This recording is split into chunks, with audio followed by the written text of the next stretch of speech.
Dumanlı bir şeherdeyim, gelip gedir her an.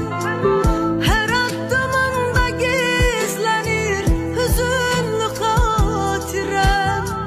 Yağış yağır esir yine gözümde pencere. Hatırlayır gözüm seni sataşsa her yere. Gözümde damla damla yaş, yağış yağır yavaş yavaş. Qayıt məni sıxır bu niskin. Yağış yağır yavaş yavaş, elim sənə çataydı kaş. Qayıt bu gözlerin yaşı